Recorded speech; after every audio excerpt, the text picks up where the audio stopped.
This is Dolany TV, ladies and gentlemen. Welcome back to a Sunday edition of some Oilers discussion here on the channel. And let me tell ya, I've never been more fired up to have a mailbag from Mark Spector come out in my life.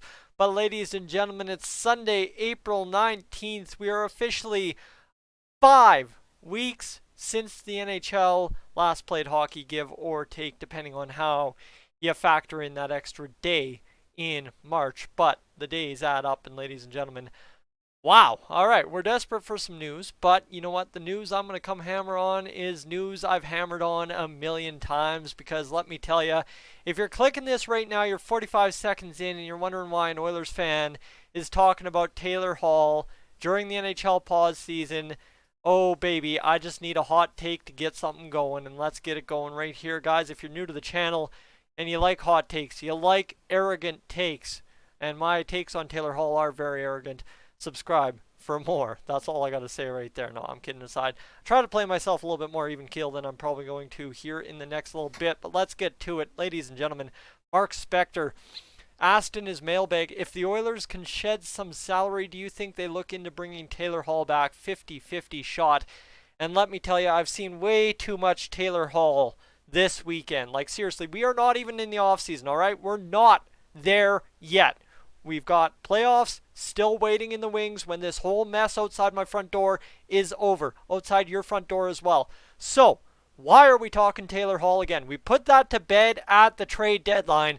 Oh, but ladies and gentlemen, Mark Spector's got a message for you, my friends.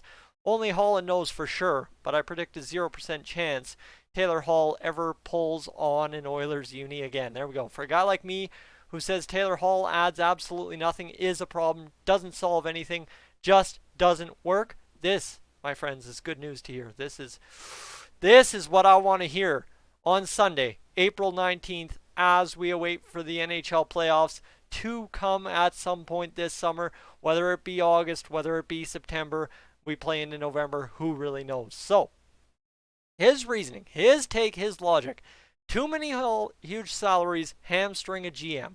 Just look at Toronto. And I had this argument with one of my buddies yesterday. You've seen him on the channel. I talk about him enough. Went over there, socially distanced, sat on the outside of the garage. I was smart this time, right? Last time I sat in the garage, figured, you know what, I ain't risking that $1,000 fine, so I'm going to sit on the outside of the garage this time. Not a beautiful day, but oh my goodness, when that sun came out, she was a good time.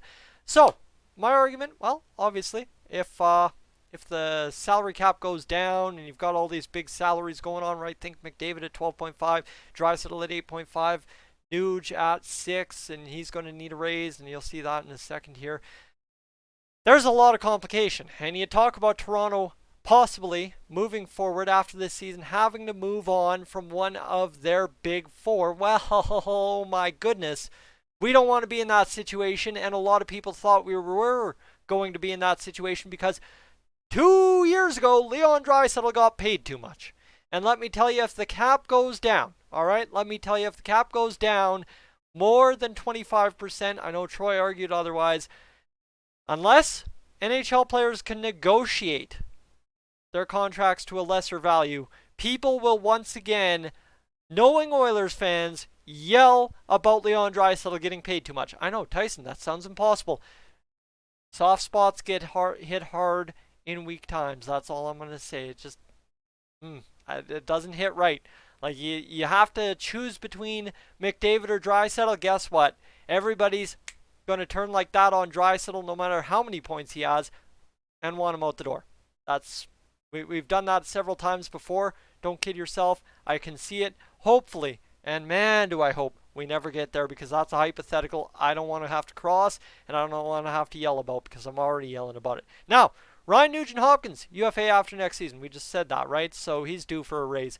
Adam Larson, Connor McDavid, and Leon Draisaitl already eat up about a quarter of the cap. That's why I was arguing about the Leon Draisaitl getting paid too much, because right there's a quarter of your cap at this point, right? 21 million. Well, ladies and gentlemen, out of 80 million, that's more than a quarter. So dominoes to dominoes, everything's falling. All right, between them two. And Hall will want a substantial raise from the $6 million he currently makes. Well, ladies and gentlemen, I'm going back to the ladies and gentlemen thing too much. I did that during the trade deadline. My bad. It's simple. You can't afford him. You straight up can't afford Taylor Hall. Don't worry about him being a cancer in the room. Don't worry about him not wanting to be a productive piece moving forward in Edmonton, right? That's the thing.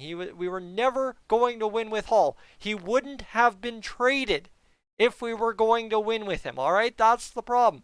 Is as soon as Connor McDavid, the whole lot, everything came together, Taylor Hall moved on from because he wasn't going to go anywhere with Edmonton, and Edmonton wasn't going to go anywhere with him. I'm sorry. I mean, I have fond memories of Hall, sure, but quite honestly, I like Yakupov more. Quite honestly, I was a huge Yakupov fan. So sue me. Absolutely sue me. This said right here, right now, straight up, Mark Spector, love him or hate him, has a message for you, Oilers fans. I think it's a dream Oilers fans should wake up from. Taylor Hall's not coming back. Right on. That's the news I needed.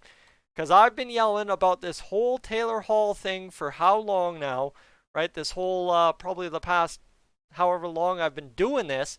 And it just straight up makes zero sense. Because Taylor Hall is not a piece that pushes you over the top. I'm sorry, what happened in Arizona? Did Arizona get pushed over the top by Taylor Hall? Oh, talk about the goaltending thing.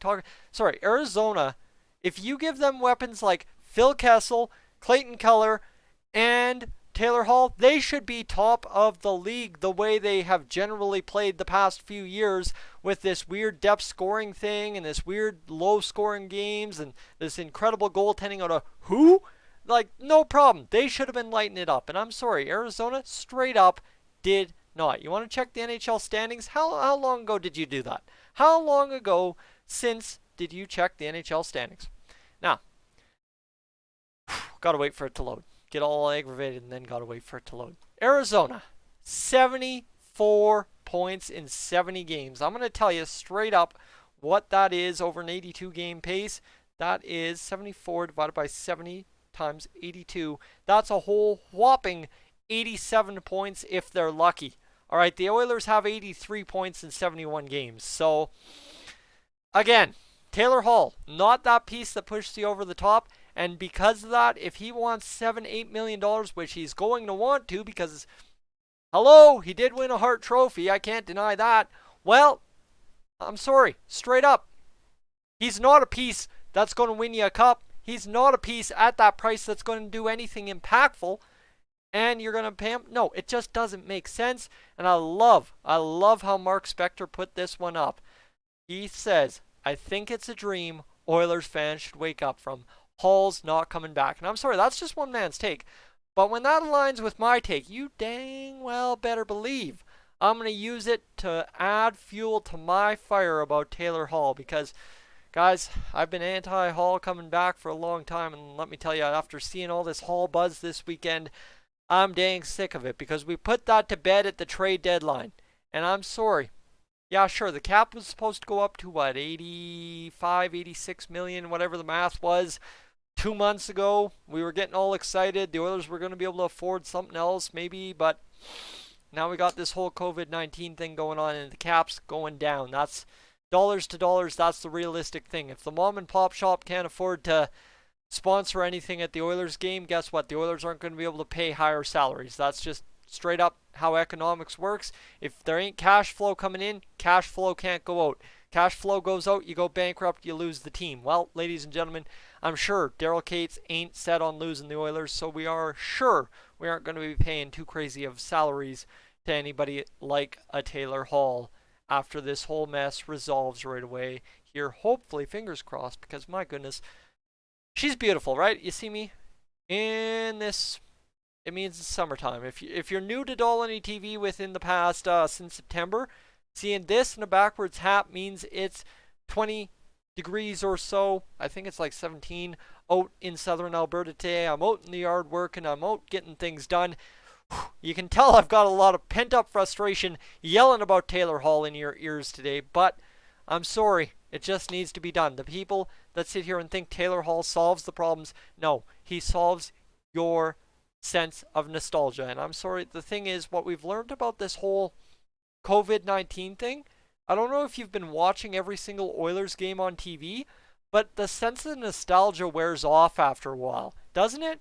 Like, how many games do you have to watch on TV knowing exactly what's going to happen every single play until it's like, man, why am I wasting my time watching this? And that's another great point Troy had yesterday. It's just, you can only do it for so long before the nostalgia wears off. And same thing with Taylor Hall. Give him 20 games, give him being a non-factor on the second line for 20 games or first line, whatever, and he's not lighting up 40 goals in 20 games with the Oilers, and the people who wanted Hall back will say, why did we sign him? I'm telling you, straight up, that's the way she goes. Similar to how it all goes, right? What I was talking about Leon Draisaitl, it'd be the exact same thing all over again with Taylor Hall. Not happening. Don't worry about it. Oilers fans, if you're still dreaming about Hall, wake up. I'm Tyson. This is Stolany TV. She's Zap. I'm up on. Out of here.